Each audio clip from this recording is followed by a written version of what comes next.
Hello and welcome to Fast and Factual. My name is Utsaf Parekh and here are the top stories of the day. The Nobel Peace Prize winner Muhammad Yunus has taken oath as the chief advisor of Bangladesh. Yunus took charge of the caretaker government formed after student-led uprisings resulted in the ouster of former Prime Minister Sheikh Hasina.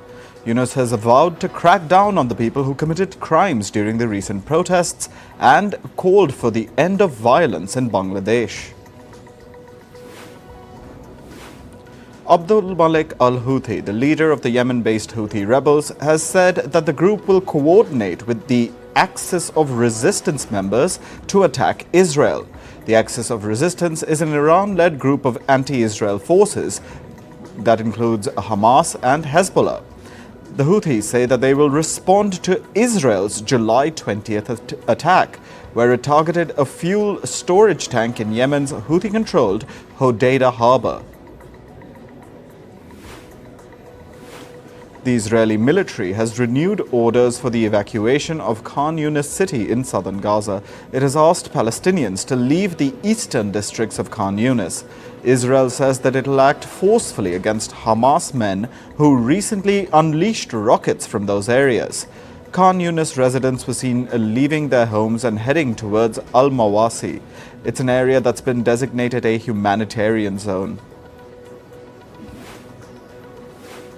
The United States, Egypt and Qatar have called on Israel and Hamas to resume ceasefire negotiations on August 15th. The three nations have invited both the groups to end their differences over a proposed ceasefire deal.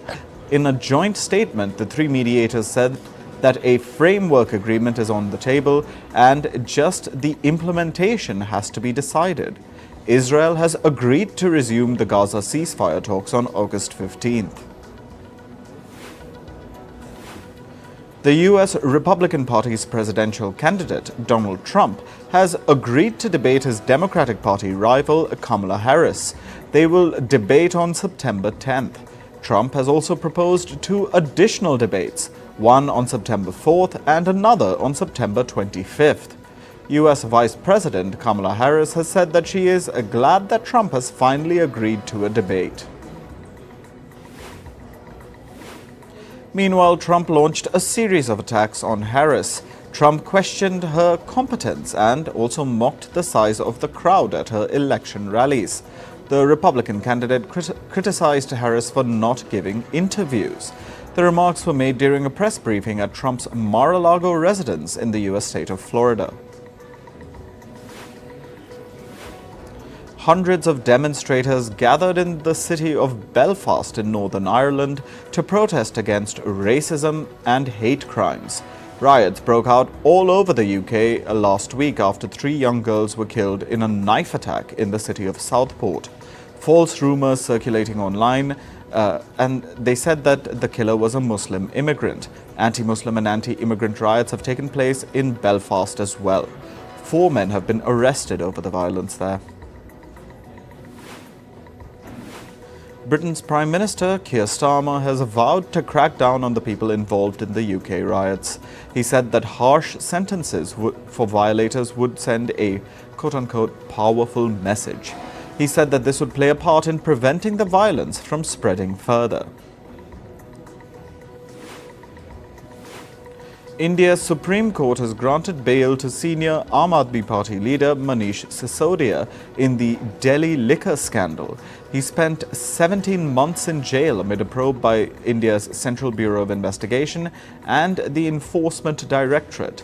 Sisodia is being probed over charges of money laundering and corruption. Ukrainian troops have advanced up to 10 kilometers into Russian territory near the country's border. This is according to the US-based think tank, the Institute for the Study of War. Kyiv's forces stormed into Russia's Kursk region earlier this week. The Russian army says that around 1,000 Ukrainian troops and more than 24 armored vehicles and tanks are fighting in the region. protesters have once again hit the streets of the Kenyan capital, Nairobi. They are demanding the resignation of the country's president, William Ruto. The Kenyan police used tear gas to disperse the protesters. Kenya has seen regular protests for weeks over the cost of living crisis in the country. A Chinese envoy met Myanmar's junta chief Min Aung Hlaing in the country's capital, Naypyidaw. They reportedly held talks on peace and stability along the China-Myanmar border. The meeting was held days after anti-junta rebels seized the Myanmar military's northeastern command in the town of Lashio. Repeated clashes have been observed in Myanmar's Shan state since June. That's when Myanmar's rebel groups renewed their offensive along a vital Chinese highway. On to climate news. India's capital, New Delhi, recorded its cleanest air quality index in 6 years on August 8th. Authorities observed a significant improvement in the air quality, with the AQI registering 53. This number falls under the satisfactory category. The death toll due to heavy rains in Pakistan has risen to 156.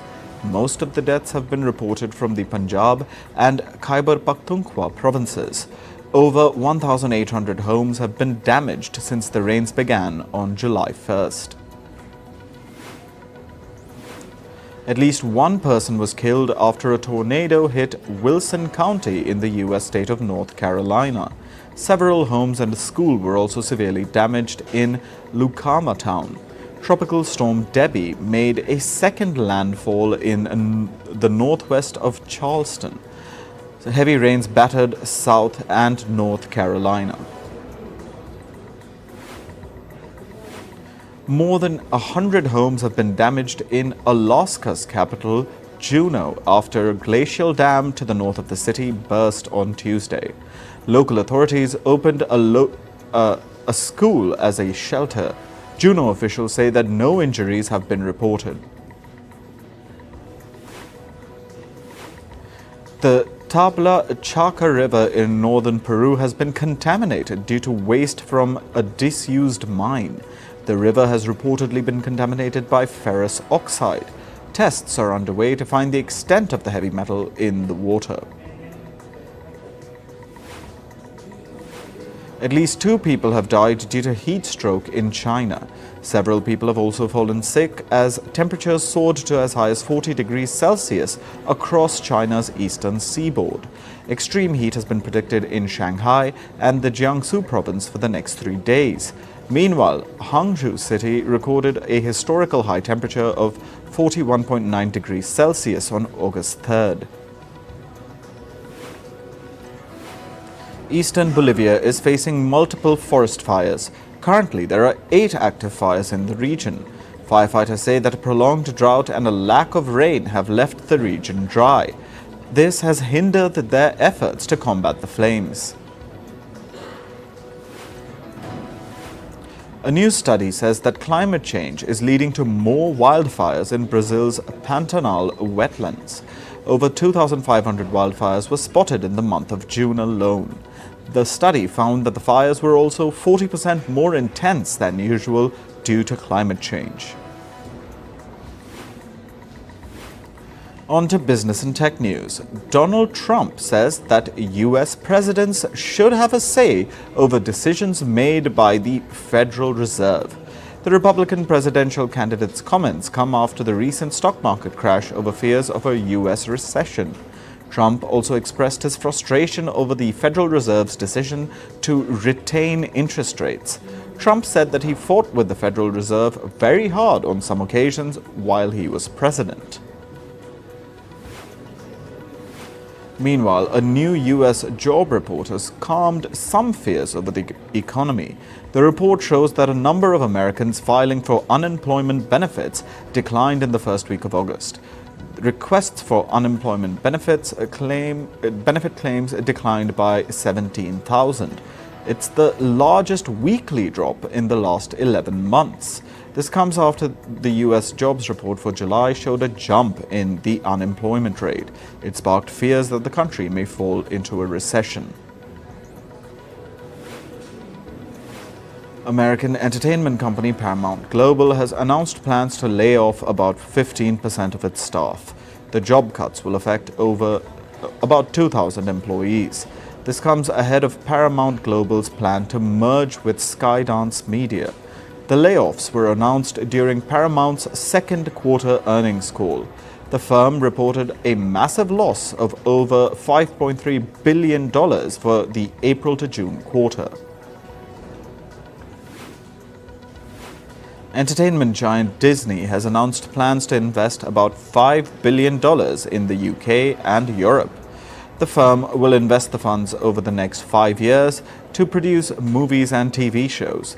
The plan was revealed by Disney's European unit head, Jan Koppen. He said that the company will invest $1 billion every year to make shows for Disney Plus, National Geographic, and other productions. The American media firm News Corp has received a takeover bid for its Australian television platform, Foxtel. The firm says that it's evaluating the potential buyer without revealing their details. Foxtel offers services like cable television and streaming platforms Kayo and Binge in Australia. Its cable television business has been struggling amid the rise of streaming platforms. A US court has ordered a bankrupt cryptocurrency exchange FTX to pay back its customers. The order comes as a relief for FTX customers whose deposits were locked after the firm collapsed in 2022. FTX had filed for bankruptcy under huge debt and amid allegations of financial mismanagement. Robert Kelly Ortberg took over as Boeing's new CEO yesterday. His appointment was announced last month. Ortberg is taking over as the plane maker faces severe scrutiny over its jets. The new Boeing CEO says that he will work from Seattle, where the plane maker has a factory, rather than its headquarters in Washington. Indian e-scooter firm Ola Electric made its stock market debut today. The firm's stock was listed at a flat price of 76 rupees. However, in later trading, it rose as much as 20%. Ola Electric kicked off its initial public offering on August 2nd, raising $1.8 billion from investors. TikTok's Chinese owner ByteDance is reportedly planning to refinance a $5 billion loan. ByteDance secured the loan back in 2021. The firm now wants to extend the repayment term for 3 more years. If the plan goes ahead, it would be one of China's largest deals like this year. Venezuela has banned the social media platform X for 10 days. The decision came amid a spat between Venezuelan President Nicolas Maduro and the owner of X, Elon Musk. The social media feud erupted after Maduro was declared the winner of Venezuela's controversial presidential election. Maduro accused Elon Musk of inciting recent protests over the election results. The dispute escalated as both challenged each other to a fist fight. Moving to sports, we begin with updates from the Paris Olympics. Indian star Neeraj Chopra secured a silver medal in the javelin throw event. He delivered a season-best throw of 89.45 meters to finish second. Meanwhile, Pakistan's Arshad Nadeem won the gold. Nadeem recorded a throw of 92.97 meters, which is the highest in the history of the Olympics. Grenada's Anderson Peters took the bronze medal. Meanwhile, the Indian men's hockey team added another bronze to the country's tally. They beat Spain 2-1 in the bronze medal match. Captain Harmanpreet Singh led from the front as he scored twice from penalty corners. But the star of the show was the Indian goalkeeper P.R. Srijesh, who played his last match for India yesterday. Indian wrestler Aman Sherawat lost in the semi-finals of the men's 57 kg freestyle event.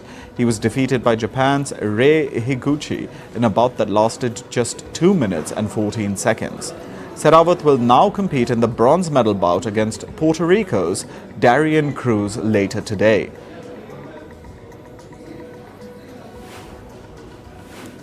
The Indian Olympic Association has denied the reports of a ban on the wrestler Antim Panghal. This comes after Panghal was deported from Paris for a disciplinary breach.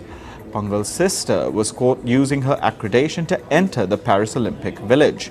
Later reports suggested that the Indian Olympic Association was planning to ban Panghal for 3 years.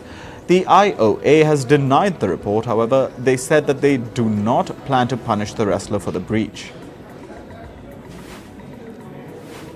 Botswana sprinter Letshile Tebogo made history in Paris by winning gold in the men's 200-meter race. Tebogo won the African nation's first ever Olympic gold medal. Tebogo completed the race in 19.46 seconds. He has become the 5th fastest man in the history of the 200-meter event.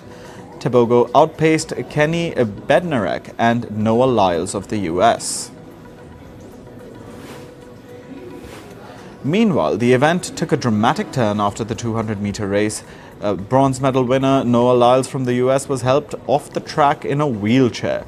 Lyles collapsed after completing the race in 19.7 seconds. Later, the US sprinter revealed that he had COVID-19. Lyles had tested positive for the virus 2 days before the race and kept the test result a secret. The United States men's basketball team is all set to face the hosts France for the gold medal. This comes after the team, led by Steph Curry, LeBron James and Joel Embiid, beat Serbia 95-91. The US and France also competed for gold in the 2020 Tokyo Olympics. If the Americans win, it'll be their 5th consecutive gold medal in Olympic basketball. In cricket, Sri Lanka have raised security concerns over their upcoming Test match series against England. They have flagged the ongoing anti-immigrant riots in Britain as a major concern. Sri Lankan players are already in England for training before the 3-match series begins on the 21st of August.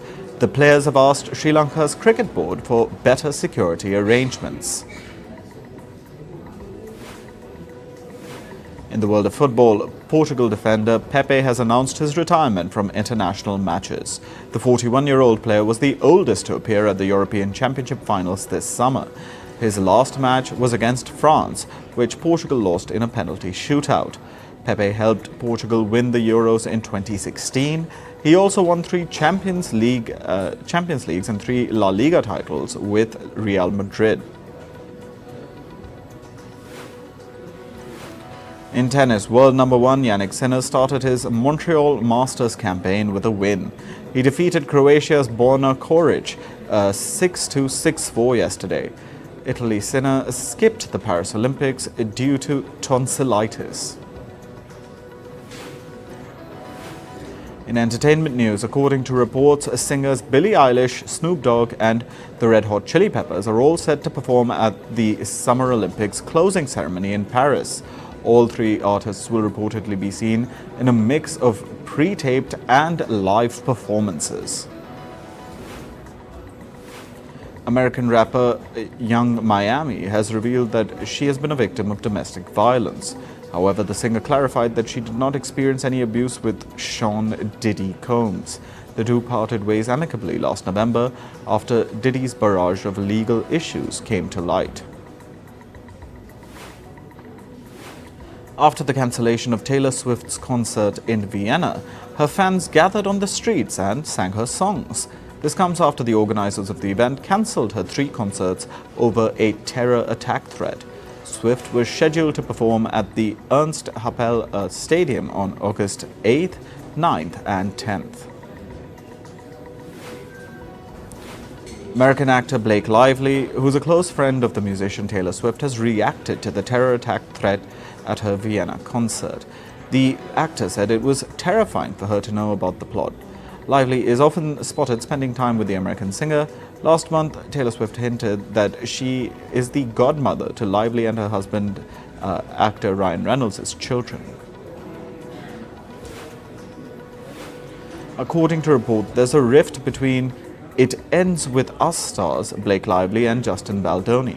The speculations have been surfacing on social media, suggesting that the duo are not getting along after Baldoni's absence from a joint press events and a lack of group photos during the film's New York premiere earlier this week.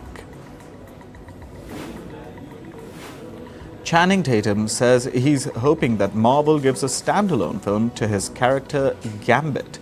Tatum appeared in a cameo role as Gambit in Deadpool and Wolverine. Speaking to reporters at the premiere of the movie, Blink Twice, Tatum said that his wish that the cameo would lead to a full movie about the character.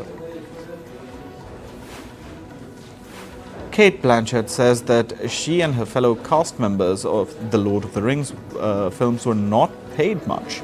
In an appearance on the Andy Cohen hosted show, Blanchett said, and I quote, "No one got paid anything to do that movie. I mean, I basically got free sandwiches and I got to keep my ears." Blanchett played the role of Galadriel in the series Lord of the Rings, and it's one of the highest grossing film franchises.